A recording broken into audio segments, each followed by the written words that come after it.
এখন যে আমাদের নাম উঠে না ভোটার তালিকায়, যেই লোকগুলোর নাম উঠেনি সেই লোকগুলো দিনের বেলায় না ঘুমাতে পারছে না রাতের বেলায় ঘুমাতে পারছে। কি জন্য? একগুলো লোক বলছে তোরাকে বাংলাদেশ পাঠিয়ে দিবে, তো গোটা পরিবারের সবটি থাকবে আর একটা বাংলাদেশে চলে যাবে। কিছু কিছু মানুষকে শেখানো হচ্ছে বা বলা হচ্ছে তোমাকে ডিটেনশন ক্যাম্পে নিয়ে যাবে, ওখানে তোমাকে দিন রাত থাকতে হবে, তোমার বাল বাচ্চা এখানে থাকবে, তুমি ডিটেনশন ক্যাম্পে সরকারের ঘরে থাকবা, খেতে দিবে ওরা, মরবা তুমি ওইখানে, বাড়ি আসতে পাবা না। এই আতঙ্কর কারণে একটা মুসলমান বা একটা নারী আরামে কি দিন কাটাতে পারে না। খালি ভোট দেওয়াটা বড় কথা নয়, এইরকম বিশাল বিশাল বড় আজমাইশ আমাকে ধরবে আর আপনাকে ধরবে। রাসূলুল্লাহ শেষে এমনও কথা বলেছেন যে যদি এইরকম আজমাইশকে থামতে না পারো তাহলে তোমাকে কোনো একটা বড় বৃক্ষের তলায় গিয়ে আশ্রয় নিতে হবে, হাত্তা ইয়াতিকা আল মউত। ওইখানে জঙ্গলের ফল ফলারি খেয়ে দে, মাঠের এদিক ওদিক কুড়িয়ে বুড়িয়ে কিছু খেয়ে দে, জান বাঁচাবে, তার কিছুদিন পরে তুমি গাছের তলায় মরে যাবে। আশা করিও না যে আমাকে কেউ গোসল দেবে, আমাকে কেউ কাফন দিবে, আমাকে কেউ খালে কবরে ঢুকাবে, এগুলো আশা করিও না। তুমি ওই গাছের তলায় দিন কাটাতে কাটাতে মরে যাবে, বাস তোমার কাজ শেষ হয়ে যাবে। অন্য হাদিসে রাসূলুল্লাহ বলছেন যে তোমার কাছে যদি 4-5টা ছাগল থাকে, ছাগল ভেড়াটিকে নিয়ে তুমি চলে যাও কোনো নির্জন জায়গায়, সারাদিন ছাগল চড়াও, সন্ধ্যাবেলায় ছাগলটিকে গাছে বেঁধে দাও। কোনোটা ছাগলের যদি দুধ হয় একটু করে বাসনে করে দুহে নাও আর নিজে খাও আর রাত কাটাও। গাছের তলায় ছাগল নিয়ে চলে যাবে, তোমার বাকি জিন্দগিটা ওখানেই কেটে যাবে। তুমি বাইরে আসবে না, তুমি গ্রামে আসবে না, তুমি সমাজের লোকের কাছে আসবে না, তোমাকে ফিতনার ভেতরে পড়তে হবে না। এটা ওষুধ, রাসূলুল্লাহ শেষ ওষুধ বলেছেন। এরকম দিন আমাদের কাছে চলে আসতে পারে, কেন আসবে এটাও তো একটা জিজ্ঞাসা। কি জন্য এমন দিন আসবে? কারণ বুখারীর আগেকার হাদিসে বলা হয়েছে মৌতকে বলে যারা ভয় করবে আর দুনিয়ার মালের পিছনে যারা দৌড়াবে তাদের দুর্গতিটা বেশি হবে। আর সেই লক্ষণটা এখনকার জামানাতে আপনাকে কি বলবো, রাসূলুল্লাহ হাদিসে বলছেন ইয়াতি আলান নাসে জামানুন লা ইউবালিল মারউ, একটা সময় চলে আসবে সেই যুগের মানুষ ইনকাম করার জন্য বাড়ি থেকে বের হবে, টাকা উপার্জন করব বলে বের হবে, কিন্তু টাকাটা যে উপার্জন করলাম এটা হালাল থেকে করলাম না হারাম থেকে করলাম, এটা জায়েজ থেকে করলাম না এটা নাজায়েজ থেকে করলাম। যেই চাউলটিকে আজকে রান্না করলাম আমার বাড়িতে, যে মাছটাকে তরকারি হিসাবে রান্না করলাম আমার বাড়িওয়ালি আমার বাড়িতে, এই মাছের টাকাটা হালাল না হারাম, এই চাউলটা যে কিনে এনেছি এটা হালাল না হারাম। এই হালাল না হারাম এই কথাটা কোনো মানুষ ভাবতে চাইবে না। টাকা হলেই হলো, পয়সা হলেই হলো, ধন হলেই হলো, আর বাকি কিছু দেখার নাই। এইরকম সময় চলে আসবে যখন মানুষের মিজাজ এইরকম হয়ে যাবে, তখন জানতে হবে তোমাদের উপরে মুসিবত ঘনিয়ে আসছে। আল্লাহ মাফ করে। 4 থেকে 5 মাস আগে এটা দিয়ে আসা যাওয়া তো করি মাসে একবার করে, তো দেখলাম এই শাকির মোড়ের ত্রিমোহনীটাতে একটু কাজ আরম্ভ হয়েছে। তারপরে মনে মনে বললাম চা খেতে খেতে যে 15 দিন পরে আসবো, তো এই জায়গাটাকে খুব সুন্দর দেখতে পাবো। 15 দিন পরে এসে দেখছি যেটি মাল ছিল অর্ধেকটি উঠে গেছে, আর যেমনকার অবস্থা তেমনই থেকে গেছে। জিজ্ঞেস করলাম যে কি ব্যাপার গো, কাজটা বন্ধ কেন হয়ে গেল? তো বলছি যে কন্ট্রাক্টর পালিয়ে গেছে। পালালো কেন? তো ওকে সামনাসামনি বলছে ওর লেবারেরাকে টাকা দে কাজ কর, টাকা না দিবি রাতের বেলায় একটাকে ফেলে দেবো। কে বলছে কথাটা? বলছি জানি না। কোথাকার লোক? বিশনপুরের লোক, ধানগাড়ার লোক, এলাঙ্গির লোক, হলদিবাড়ির লোক, কে বলছে কথাটা? ওই যে মৌলী সাহেব, ওগুলাতে ডুবতে যায় না, একটু ডুবে দেখতে গেলেই বুঝতে পারবে যে কে কথাগুলো বলছে। যাদেরকে আমাদের দেশওয়ালি বাংলাতে বলে ডন, ডনেরা বলছে। যে ওরা মুসলমান না গায়ের মুসলমান? যে ওরা মুসলমানের বেটা। যে হ্যাঁ হ্যাঁ আসলে এটা মুসলমান। কেন?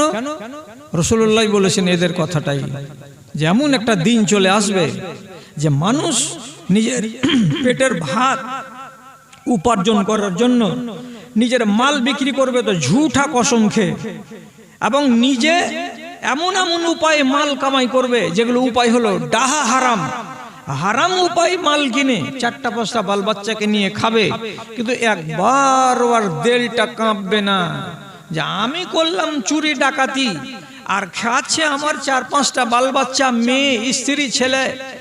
কিয়ামতের দিন এরা কি আমার পাপের কেউ ভাগ নিবে? কেউ নিবে না। তাহলে আমি কেন চুরি করছি আর এবার করে ডাকাতি করে মাল উপার্জন করছি? ওর ভিতরে কি আল্লাহর ভয় আছে? ওর ভেতরে কি কোরআনের ভয় আছে? ওর ভেতরে কি কবরের ভয় আছে? ওর ভেতরে আমাকে মরতে হবে, মরার পরে সামনাসামনি আল্লাহ তাআলা দাঁড়িয়ে আমাকে হিসাব লাগবে, এই কথাটা কি তার অন্তরে আছে? নাই। থাকলে কি আর এত বড় কাজ করে? আমি কোন এক আল্লাহওয়ালার বাড়িতে মেহমান হলাম। এই এলাকাটা পাকুড়ের এলাকা। তো গল্প করছে বেচারি, নিজে কইছে মাওলানা আমার বাড়িতে খানা খাচ্ছেন, খান আর দুয়া দেন আমাকে, আমার ব্যবসা হারাম নয়। 5টা থেকে 7টা ড্রাইভারকে টিকিট কাটিয়ে দিলাম 10 চাক্কার। কেন কাটালেন? বলছে আমি এখান থেকে কাগজ করে দিচ্ছি, অমুক জায়গাতে ক্রেশার মেশিনের কাছে 5-8 পাথরগুলো 10 টন ওখানে নিয়ে নাও, নিয়ে চলে যাও, চাঁচলে গিয়ে ফেলে আসো। আমি অর্ডার করছি 5-8 পাথরের, আর আমার ড্রাইভার গিয়ে করছে কি 10 টনের ভেতরে 8 টন লোড করছে 5-8, আর 2 টন লোড করছে 1/2 ইঞ্চি দিয়ে মিলিয়ে মিশিয়ে ট্রাকটাকে বোঝ করে 5-8 এর দামে চাঁচলে বিক্রি করে দিচ্ছে। ওগুলোর দাম হলো আলাদা আর 5-8 এর দাম হলো আলাদা। এটা হলো সস্তা। মালটাকে কামাই করছে, করার পরে আমাকে এসে টাকা দিচ্ছে, আর ও নিজে টাকা কামাই করছে এই রকম করে। আমি জানতে পারলাম, জানার পরে টিকিট কাটিয়ে দিলাম। আমি হারাম ব্যবসা করে 3 তালা বাড়ি করব না, আমি হালাল ব্যবসা করে খাবো। তাহলে এই রকম মিজাজের ব্যবসা করা লোক কটা আছে আপনি বলেন তো? যে মানুষটা হালাল খাবে বলে আল্লাহকে বলে বিশ্বাস করে, হারাম রুজিকে আশ্রয় দেয় না, কটা মানুষ আমাদের দেশে, আমাদের গ্রামে, আমাদের এলাকাতে পাওয়া যাবে? যদি না থাকে তাহলে পরে আজমাইশে আপনি পড়বেন না তো কে পড়বে? আপনাকে আল্লাহ তাআলা মুসিবতে না ফেলবে তো কাকে ফেলবে? গত 1 মাস জুটেনি, আমি গুমানি স্টেশনের পাশে ওয়াজ করতে গেলাম, তো আমাকে বিষয় বেঁধে দিল। তো আমি বিষয় আঙুল গুনে গুনে বলছি। 1 বছর আগে এই এলাকায় জালসা করে গেছি। মা বোনেরা তোমরা বরযাত্রী যেও না। জবাব দেন আপনারা, বন্ধ হয়েছে? লোক বলছে জি না, বন্ধ হয়নি। মা বোনেরা পর পুরুষের গায়ে হাত লাগিয়ে মেহেদি লাগাবে না, এটা একবারে হারাম কাজ। বন্ধ হয়েছে? বলছে না, বন্ধ হয়নি। আমি বলেছিলাম আপনাদেরকে 1 বছর আগে, যে কোনো মাকে, খালাকে, দিদিকে, বোনকে অনুরোধ করে বলেছি, জীবন ব্যভিচার করিও না। আর পালিয়ে বাড়ি থেকে বিয়ে করে বাপের অনুমতি ছাড়া তুমি নিজেকে পাপী জাহান্নামী বানায়ও না। তো আপনাদের দেশ থেকে এইভাবে বাড়ি থেকে আউট হয়ে গিয়ে কোন ছেলের সঙ্গে বিবাহগুলো কমেছে? বুঝেন না, আরো বেড়ে গেছে। আরো আমাদেরকে আমি জিজ্ঞেস করে বললাম, এই দেশের মা খালারা কি মরা দেখতে যায়? বলছে ঝাঁকে ঝাঁকে যাই। অনুরোধ করে বললাম এগুলো হারাম জিনিস, মায়েরা তোমরা করবে না। আমি অনুরোধ করে করে তাদেরকে কত অনুনয় বিনয়ের ভাষা করে বললাম, শপিং মলে নিজের স্বামী ছাড়া, বেটা ছাড়া একা একা দোকানদারি করতে যেও না। তুমি গায়ের মুসলিম দোকানদারের সঙ্গে ভদ ভদ করে কথা বলিও না।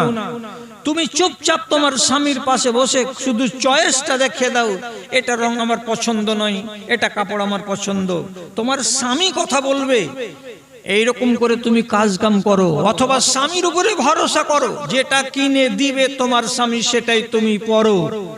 কমছে? বলছেন না, কমে না। আল্লাহ আমাকেও বাঁচাও আর আল্লাহ আমার দেশকেও বাঁচাও। আমি কোনো গ্রামের নাম নিব না, শুধু একবার এই গ্রামের লোক আপনারাকে বলছি, কেউ যদি ট্রেন ফেল করেন শামসিতে, একবার 420 মোড়টাতে গিয়ে একবার হেঁটে দেখেন তো। 8টার সময় রাত্রিতে, রাত 8টা থেকে নিয়ে রাত 12টা পর্যন্ত বাজার লাগছে ওইখানে। কিসের বাজার? চাউমিন পাওয়া যাবে, ঘুপচুপ পাওয়া যাবে, মোমো পাওয়া যাবে, ইডলি পাওয়া যাবে, দোসা পাওয়া যাবে, এসব আধুনিক যুগের খাবারগুলো পাওয়া যাবে টাটকা টাটকা। আর মুসলমানের বেটা, মুসলমানের বেটি মোটরসাইকেল 4 চাক্কা নিয়ে এসে 6টা 7টা শপিং মল এই পারে আর ওই পারে, বাজার গরম করে রোডে দাঁড়িয়ে দাঁড়িয়ে সব মুসলমানের মেয়ে, মুসলমানের মেয়ে ওই ঘুপচুপ খাচ্ছে, ওই ছুচকা খাচ্ছে, ওই মোমো খাচ্ছে, আনন্দ করছে। যে লোকটা খাওয়াচ্ছে নিজের বিবিকে নিয়ে গিয়ে বাজার থেকে কিনে নিয়ে গিয়ে কি নিজের বাড়িতে খাওয়াতে পারবে না? পারবে। ওই মহিলা যদি বলে এই খানাটা খাবো, তুমি আমাকে এনে দাও, ওর স্বামীকে নিয়ে গিয়ে ওকে খাওয়াতে পারবে না? পারবে। কিন্তু মানসিকতাটা কত বদলেছে, যে এমন কাজে মেতে উঠেছে এই সমাজের নর আর নারী, যেই কাজগুলোকে রব্বুল আলামিন মোটেই পছন্দ করেন না এবং ঘৃণা করেন আল্লাহ তাআলা। আর যেগুলোতে যত বেশি ঘৃণা করেন আল্লাহ তাআলা, তত বেশি মেতে উঠেছে আমার কওম, আমার সমাজ। তাহলে এই নারীদের উপরে আর এই মুসলমানদের উপরে আল্লাহর আযাব না আসবে তো কার উপরে আসবে আপনি বলেন তো? আর দুনিয়া সিজনুল লিল মুমিনি ওয়া জান্নাতুল লিল কাফিরে।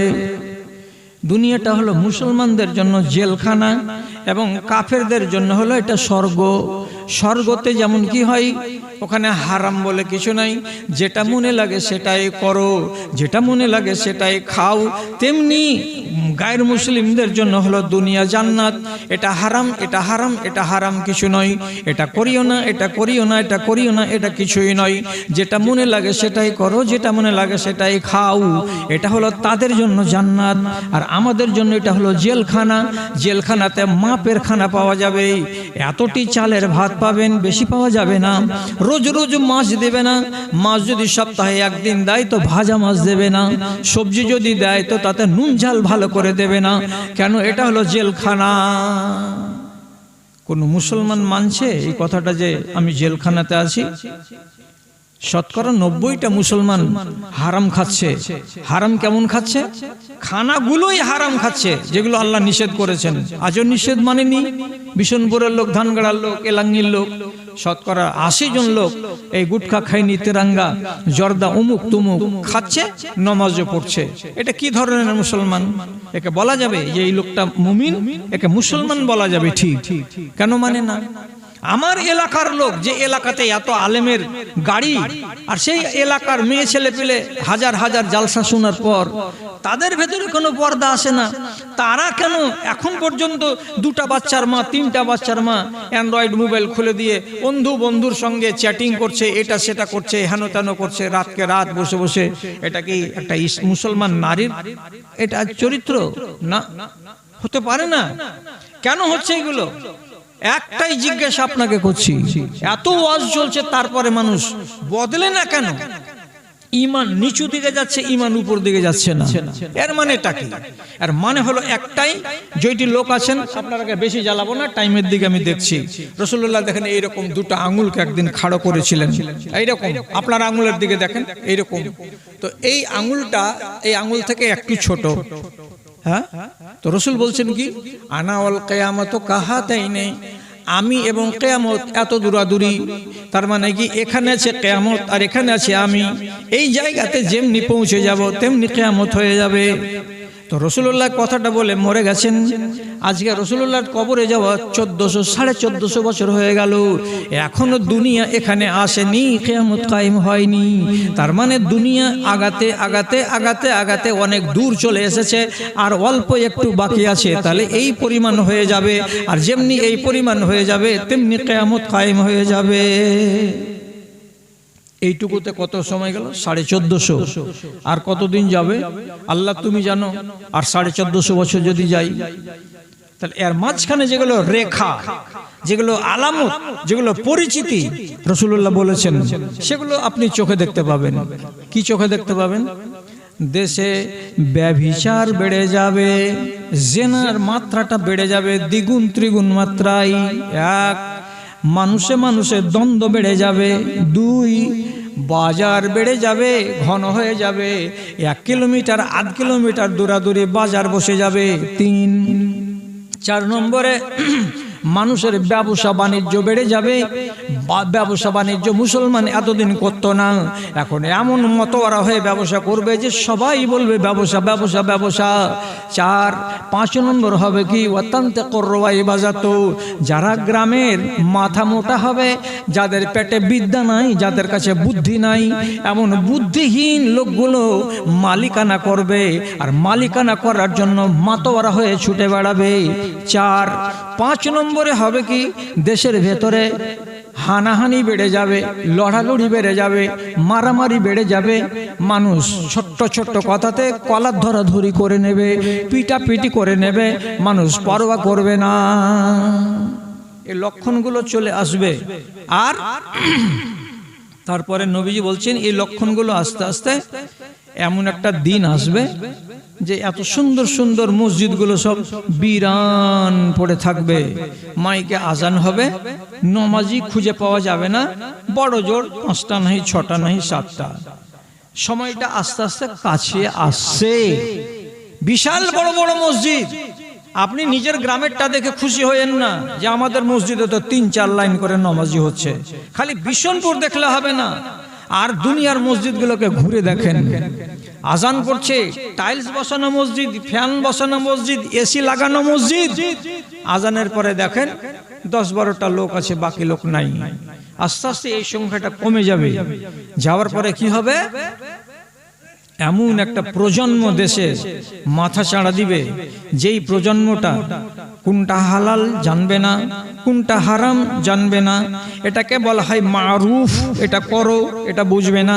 এটাকে বলা হয় মুনকার, এটা করতে হবে না, এটা বুঝতে পারবে না। এগুলো কিছুই তারা বুঝতে পারবে না, কোনটা করার কোনটা ছাড়ার কিছু বুঝতে পারবে না। এমন অমানুষ পয়দা হয়ে যাবে। যেতে যেতে যেতে যেতে এদের মুখ থেকে কলেমা হারিয়ে যাবে, তসবিহ হারিয়ে যাবে। একবারে শুধু যান্ত্রিক মানুষের মতো মানুষ হয়ে থাকবে। নমাজ চলে যাবে, রোজা চলে যাবে, হজ চলে যাবে, যাকাত চলে যাবে, সব হারিয়ে যাবে। এমন পর্যন্ত নবীজি বললেন, তোমরা সকাল বেলায় কোরআন মাজিদকে খুলে দেখবে, কোরআনের আয়াতগুলো ঝকঝক করছে। রাত পার হবে, তারপরের দিন সকাল বেলায় যদি কোরআনের দিকে তাকাও তো সাদা পাতা দেখতে পাওয়া যাবে, একটাও আয়াত পাওয়া যাবে না। অথচ কোরআনের ভেতরে 300-400টা পাতা আছে, একটাও পাতাতে বিসমিল্লাহ নাই, আয়াত নাই, শুধু সাদা সাদা পাতা পড়ে আছে, কোরআনের একটাও আয়াত থাকবে না।